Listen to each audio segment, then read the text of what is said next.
Dave Wurzel, and you're watching PHTV4. This is Spotlight. Today's Spotlight is on how to deal with robocalls. And with me to take a look at this topic is Jim Chilson, the Communications Director from the Citizens Utility Board. Jim, thank you for being here. Thank you, David.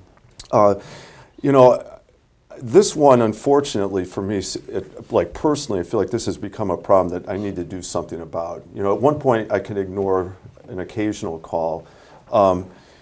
And I'm going to imagine that I'm not the only one in this boat. Whether you have a landline or you've got, you know, the smartphone going, you're getting a variety of calls. That's right. A variety of robocalls or telemarketers. And, you know, and some of these, in some cases, can potentially involve scams, a variety of that type of problem.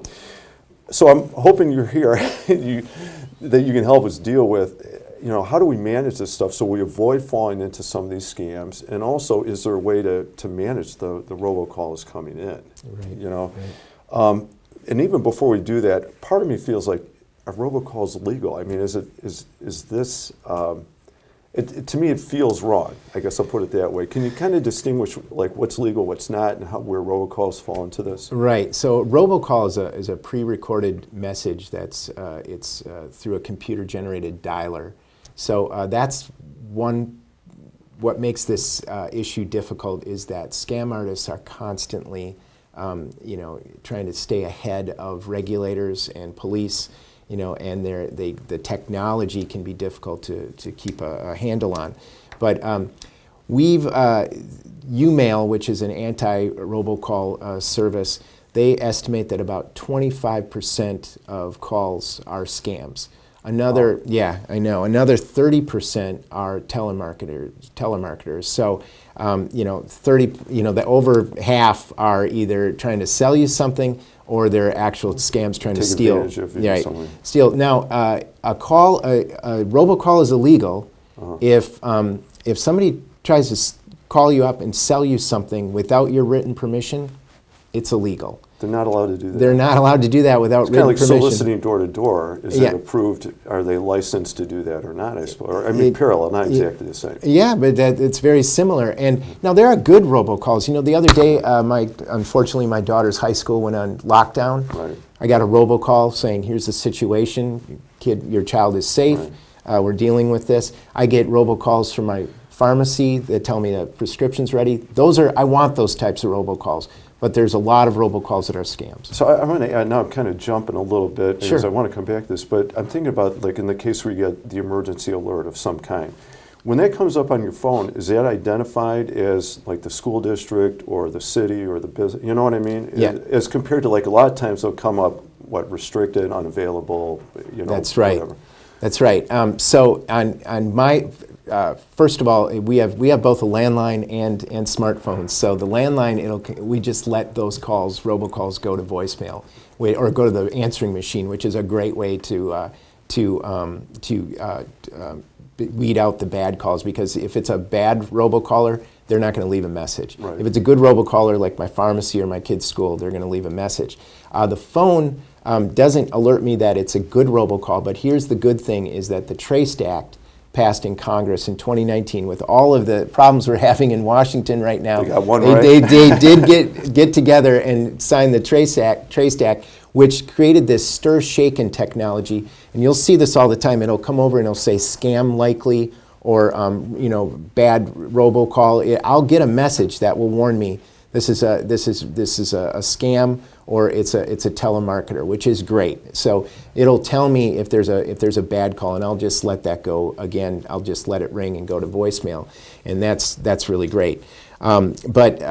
Yeah, so there are one of the things we tell people is that, you know, there have been such great advancements in terms of limiting those calls on, or warning you about those calls on smartphones, that you know, before you pay for any service to reduce robocalls or to warn you about bad robocalls or weed out bad robocalls, is just look at the technology on your current phone and what you have at your disposal now without having to pay a fee. Okay, so there may be a way to deal with that. And let's talk about that. If I could, but maybe one thing, kind of where a lot of these topics overlap here, I want to ask about, because I know on the Citizens Utility Board website, it talks about spoofing. Yes. Okay.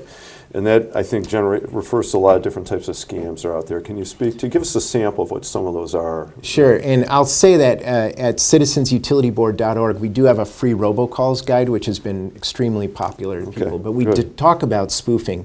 And this has, with this stir-shaken technology, this has made spoofers' lives more difficult.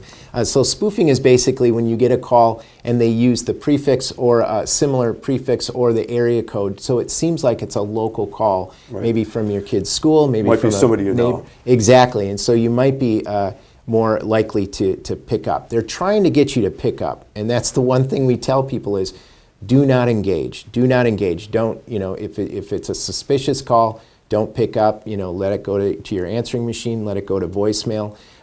If you do pick up, don't engage with them. If they tell you, press a number to stop getting these calls, don't do it. It's probably a scam. It could very well be a scam to just verify that that there is a person at your line, a live person, and it'll just spark more robocalls. So don't press a button, don't follow their instructions. It's just a good idea to just hang up. A lot of times you'll hear that 2 or 3 second delay, and you'll know this is a telemarketer or it's a robocall, and just hang up. Okay, I do like the part about don't recognize the number, let it go. If you get a voicemail, okay, fine, and then and you can deal with it.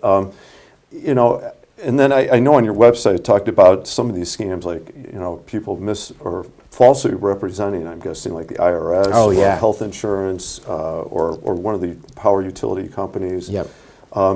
Same situation. That call shows up. How do you disengage from that? Yeah, and again, don't engage. But a lot of times, a very popular scam is they'll use call spoofing technology, and they'll make it seem like it's coming from the IRS, and they're saying either you're guilty of a crime, or they're saying your identity has been taken, or they'll say it might be from a police department, and it'll say get a payment card, a prepaid, a card that you can get at the store to pay off this fine.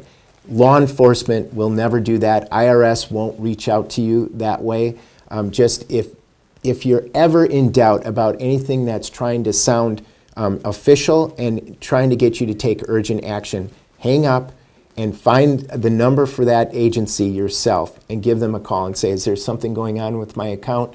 Investigate yourself. Don't make any rash decisions based on a robocall, based on any type of telemarketing. What they're trying to do is get your personal information. They're trying to get your money, and you just have to be so careful. So the best thing to do in that case, it sounds like, is don't give them anything, and then call the police department if that's what they say, or call the gas company. Exactly. If you're concerned about that, that's one, we're a utility watchdog group. A lot of people were saying they're getting, this is an apology call from your electric company. They're not saying electric utility, electric company. Have you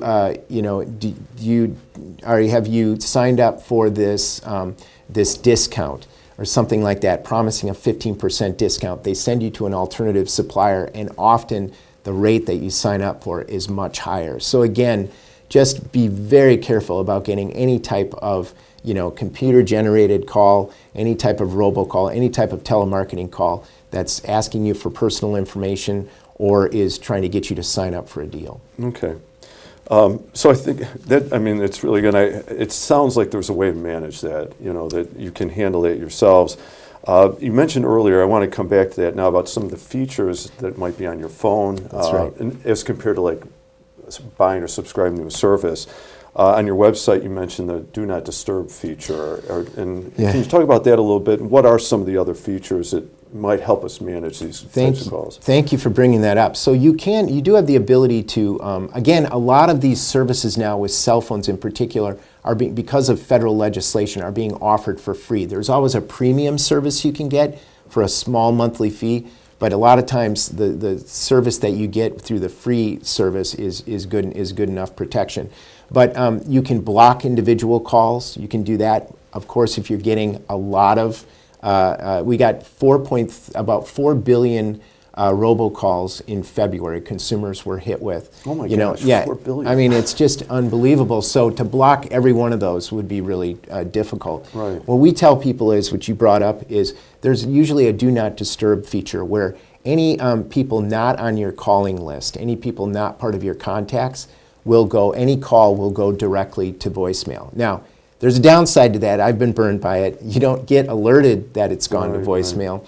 So you have to just make sure to periodically check your voicemail to see if you've gotten any messages from people. But if they're not on your contacts list, you can activate Do Not Disturb, and that'll go directly to So in voicemail. the example you said, you might still get the emergency call. It would go to voicemail. You would just have to make sure you check that. So you're not necessarily missing the call in that moment. It'll still be there if you go check. Exactly right. Exactly right. That's a nice feature. I will be looking for that as soon as we get off the air. And in the in the robocalls guide, we actually have step-by-step instructions on how to do that. All right, So. another good reason to check your website. You've got another thing on your website I wanted you to ask about with you is this donotcall.gov. Yes. What is that? Okay, so this is another great example of one of the best pieces of public policy. Unfortunately, it's in the years since, a lot of people are like, well, it doesn't work. It's basically, the donotcall.gov was set up by the Federal Trade Commission, and it's basically a no-call list. So you can actually get on a list that tells telemarketers, I don't want to get any calls. Now, a lot of people will say, I signed up for that, I'm still getting a ton of calls. Well, the good thing is we still tell people, always, always, always sign up for the Do Not Call list. You can go to donotcall.gov and you can sign up your phones for that. We tell people to do that because, yes, there are scam artists that aren't going to follow that. But the good telemarketers, the ones that are following the law, will follow that. And so you know if you're getting any telemarketing calls after you've signed up for the Do Not Call list, you know that it's a scam or it's not. That's interesting. They're So not bending just the law. Not just eliminating some telemarketer phone calls, but also creating a filter for the ones that are coming through. Now you know these are bad apples here. Exactly. So we tell people always sign up. That's like your first step. And then do these other things like Do Not Disturb on your smartphone, things like that. It's important to stay in there. And also, when you're with the Do Not Call list, you can also start, if you complain about a certain company breaking it, we start building a case against that company. Federal regulators will build a case against that company if it gets bad enough, and they can actually fine that company. All right. Jim, that is really good. That's really helpful. These are things I definitely going to be taking a look at this afternoon. Any other advice you want to throw out? Did we cover? Always check with your, whether you have digital phone service, a landline, or a smartphone, or all three. Always check with the company and find out, say, I'm getting robocalls, I hate it. What can I do that's free, first of all, and then also what other services do you offer? But always find out what free services they offer. You should be able to control this in a way that you don't have to pay a monthly fee. You're not getting hit with another fee, or at least manage some of this in a better way. That's right. Okay. That's right. Jim, thanks again. I Thank you. really appreciate the advice and the information you're sharing with us. Very helpful, and to the Citizens Utility Board. Check out their website, a wealth of resources and information there. And hopefully removing a headache in this case. That's right. That's right. Thank you. Thanks for being here. I'm Dave Wurzal, and you've been watching Spotlight. Today's Spotlight has been on managing robocalls and getting some advice from the Citizens Utility Board on how to do that. Thank you for watching.